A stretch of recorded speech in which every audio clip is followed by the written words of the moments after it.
My name is Janice Holmes, and I'm a historian, lecturer, and researcher with the Open University. Today I'm here in the Public Record Office of Northern Ireland to show you some of the online applications that you can use to help you with your local and family history research that covers the present-day Northern Ireland.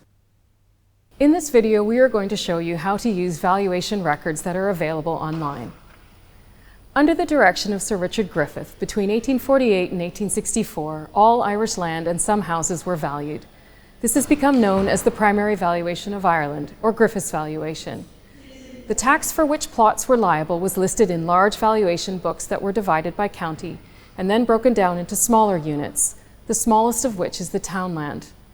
Within each townland, the valuation books listed every plot of land, gave it a number, and included in the entry the name of the person who occupied the plot, the person who owned it, what the property looked like, and how big it was.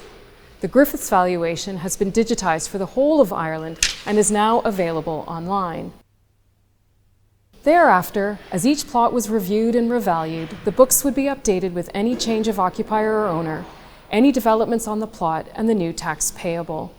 This information was recorded in valuation revision books. PRONI holds the originals for the present-day Northern Ireland.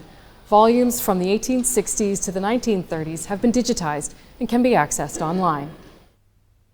Today we're going to show you how to use PRONI's valuation revision books to trace the history of a piece of property over about 70 years. The valuation revision books can only be searched geographically. You can search using a place name, which can be either a townland or parish.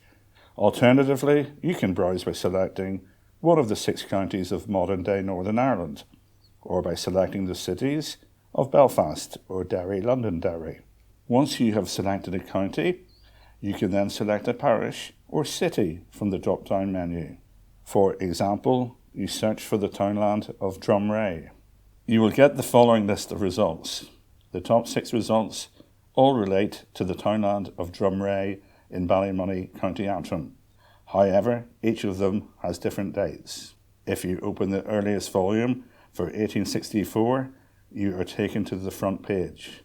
You should select Index Image, and it takes you to a table listing the townlands and their page number. Sarah Gray is recorded as a tenant, and she is leasing the property from a Thomas Bennett.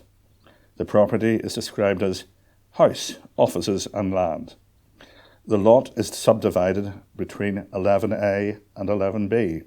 The total area of 11A is 11 acres, no roods and no perches.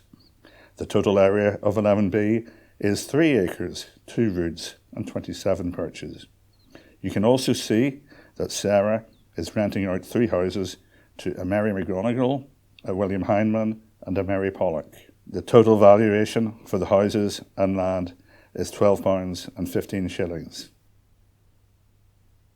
Let us go forward in time and look at the 3rd volume in the series for the years 1881 to 90.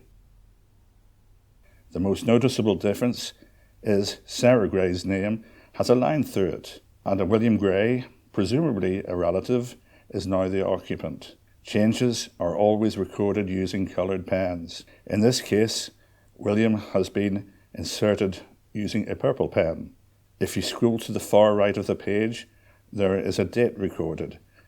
In this instance, it is 91, so we know the changeover took place in 1891.